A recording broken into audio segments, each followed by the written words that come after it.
News নির্ভীকের পক্ষ থেকে সকলকে শুভেচ্ছা, অভিনন্দন, ভালোবাসা।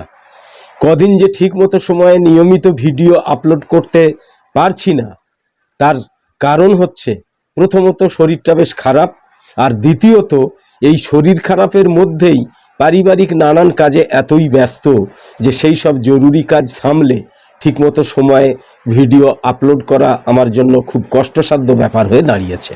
তবে আশা করছি কয়েক সপ্তাহের মধ্যে আমার সমস্ত কাজ মোটামুটি সম্পন্ন হয়ে যাবে এবং শরীরও আশা করি সুস্থ হয়ে যাবে।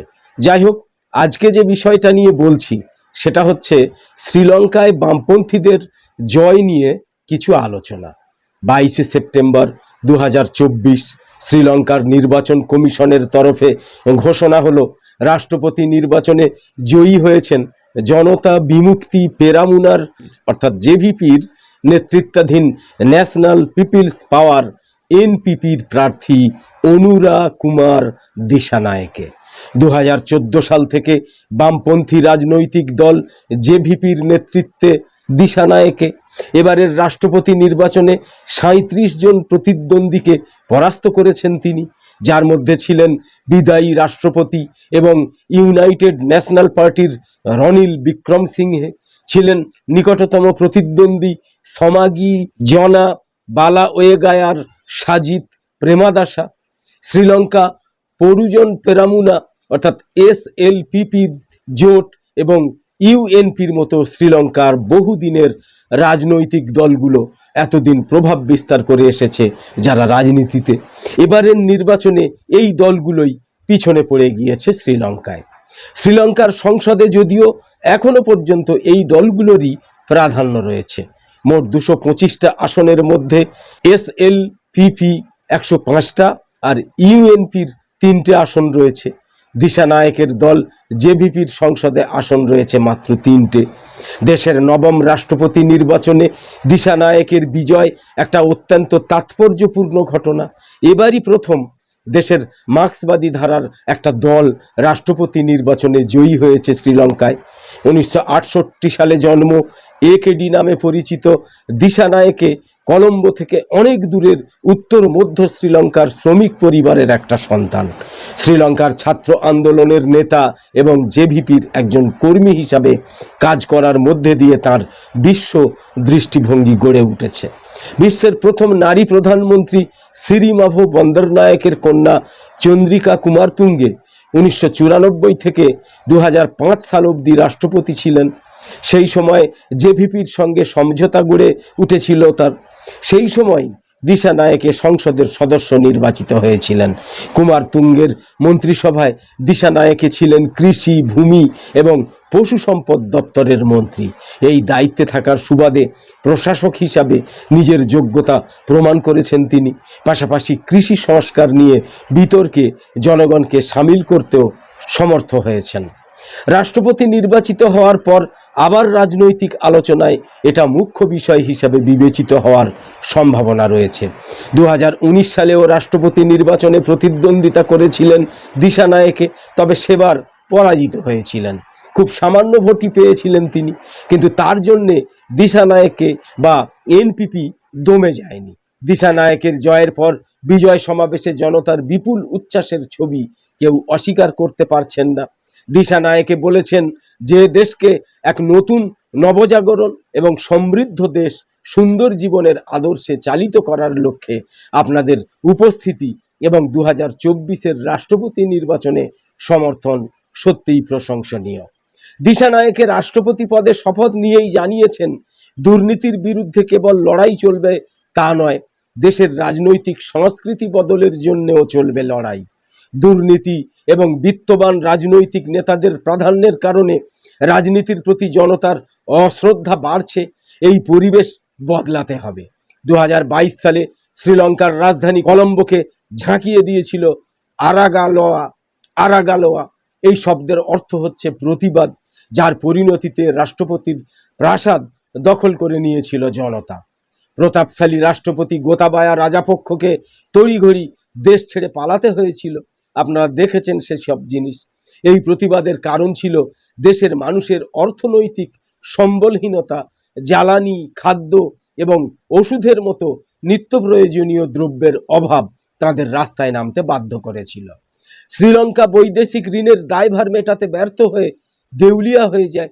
প্রতিবাদী মানুষের আয়ের রাস্তা প্রশস্ত না করে নয়া উদারবাদী এবং পাশ্চাত্য ঘেঁষা বিক্রম সিংহে রাষ্ট্রপতির পদ দখল করেন রাজাপক্ষের 6 বছরের মেয়াদের বাকি সময় সম্পূর্ণ করার জন্য।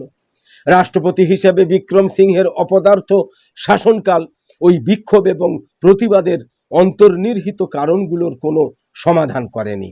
2003 সালে শ্রীলঙ্কাকে আন্তর্জাতিক অর্থ ভাণ্ডার বা IMF এর দুয়ারে দাঁড় করিয়েছে $2.9 বিলিয়ন শর্ত সাপেক্ষ সহায়তার জন্য। 1965 সাল থেকে আন্তর্জাতিক অর্থ ভাণ্ডারের কাছ থেকে নেওয়া এটা 17তম অনুদান। IMF এর শর্তের জেরে বিদ্যুতের মতো জরুরি পরিষেবার উপর থেকে ভর্তুকি প্রত্যাহার করা হয় এবং 18% ওপর দ্বিগুণ হারে বাড়তি মূল্যযুক্ত কর চাপানো হয়। এই ঋণের বোঝা বইতে হচ্ছে কোনো বাইরের ঋণদাতাকে নয়, শ্রীলঙ্কার শ্রমিক শ্রেণীকেই। দিশানায়েকে বলেছেন তিনি এই বন্দোবস্ত উল্টে দেবেন। তার বক্তব্য হচ্ছে IMF এর ঋণের চুক্তি পর্যালোচনার মাধ্যমে বাইরের ঋণদাতাদের ওপর অধিকতর দায়িত্ব চাপাবেন, আয়করে ছাড়ের সীমা বৃদ্ধি করবেন এবং একাধিক নিত্য প্রয়োজনীয় দ্রব্য এবং পরিষেবার যেমন খাদ্য স্বাস্থ্য সুরক্ষার ওপর চাপানো বাড়তি কর বাতিল করবেন। দিশানায়েকে যদি সত্যিই এই সব কাজ করতে পারেন এবং প্রাতিষ্ঠানিক দুর্নীতি দমনে হস্তক্ষেপ করেন, তবে গৃহযুদ্ধ ক্লান্ত ও রাজনীতির কুলীন কুলের বিশ্বাসঘাতকতার শিকার শ্রীলঙ্কার রাজনীতিতে একটা উল্লেখযোগ্য ছাপ রাখতে সমর্থ হবেন। 1965 সালে একটা মার্ক্সবাদী লেনিনবাদী দল হিসাবে জেভিপি বা গণমুক্তি ফ্রন্টের প্রতিষ্ঠা হয়েছিল।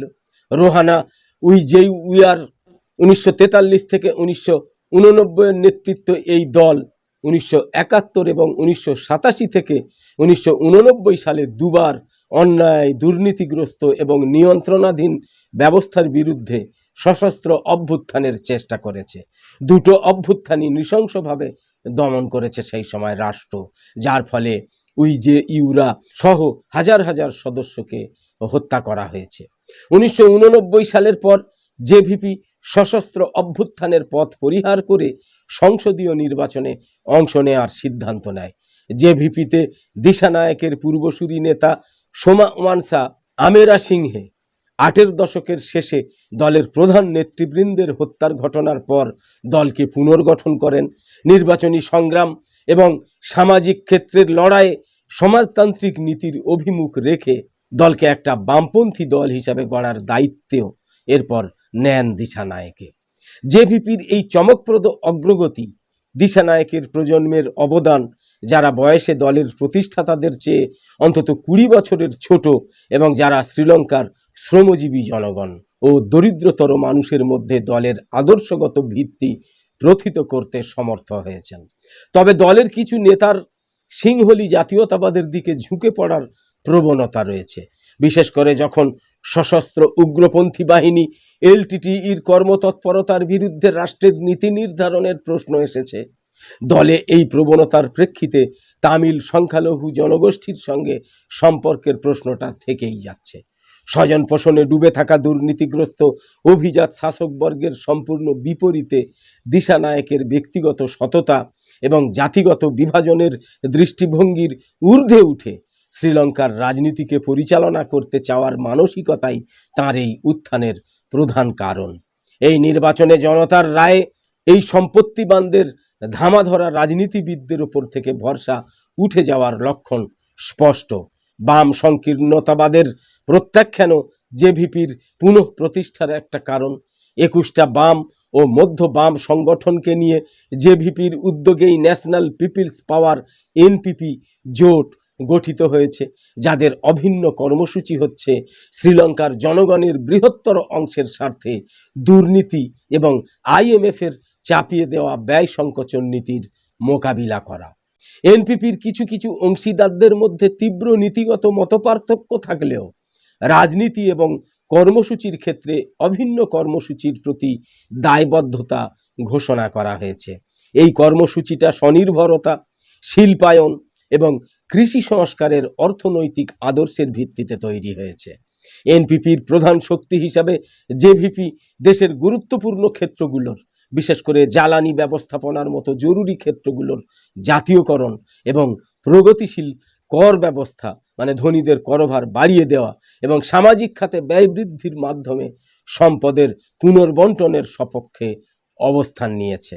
জাতিগত সংঘাতে বিদীর্ণ শ্রীলঙ্কার সমাজে অর্থনৈতিক সার্বভৌমত্বের এই বার্তাটা সাদরে গৃহীত হয়েছে। অর্থনৈতিক সার্বভৌমত্বের এই কর্মসূচিটা কতটা বাস্তবায়িত করতে পারবেন দিশানায়কে, সেটাই আগামী দিনে দেখার। তবে তার বিজয় নিশ্চিতভাবেই নতুন প্রজন্মের মধ্যে নতুন প্রাণের সঞ্চার করতে সক্ষম হয়েছে, সঞ্চার করতে পেরেছে। যে প্রজন্ম অনুভব করতে পারছে যে আন্তর্জাতিক অর্থ ভাণ্ডারের প্রকল্প ছাড়াও দেশ এগোতে পারে। শ্রীলঙ্কাকে এমন একটা পথে পুনর্গঠিত করার প্রচেষ্টাটা দক্ষিণ গোলার্ধের রাজনীতিতে একটা উদাহরণ হয়ে উঠতে পারে। একদম শেষে বলি, বদলে যাওয়া সময় প্রতিদিন সন্ধে 6টায় থাকছে মধ্যপ্রাচ্য সহ ইউক্রেন রাশিয়া যুদ্ধ নিয়ে, ইসরায়েল গাজা সংঘাত নিয়ে, ইরান ইসরায়েল বৈরিতা নিয়ে, প্রতিবেশী বাংলাদেশের হালফিলের ঘটনা সহ বিশ্বের বিভিন্ন দেশের টাটকা বিষয় নিয়ে আন্তর্জাতিক প্রতিবেদন এবং ভারতের রাজনৈতিক, সামাজিক, অর্থনৈতিক ইত্যাদি বিষয়সমূহ নিয়ে জাতীয় প্রতিবেদন থাকছে। গুরুত্বপূর্ণ বিষয়ের লাইভ সম্প্রচারও। নিউজ নির্ভীকের এইসব গুরুত্বপূর্ণ ভিডিওর নোটিফিকেশান পেতে সাবস্ক্রাইব এবং ফলো করে, সাথে সাথে আমাদের আরও নতুন নতুন ভিডিও বানাতে উৎসাহিত করতে লাইক, কমেন্ট এবং শেয়ার করে নিউজ নির্ভীকের ইউটিউব চ্যানেল আর ফেসবুক পেজের সঙ্গে থাকুন। তো আপাতত শেষ করছি, পরের পর্বে আবার দেখা হবে। সকলে খুব ভালো থাকুন, সুস্থ থাকুন। ধন্যবাদ।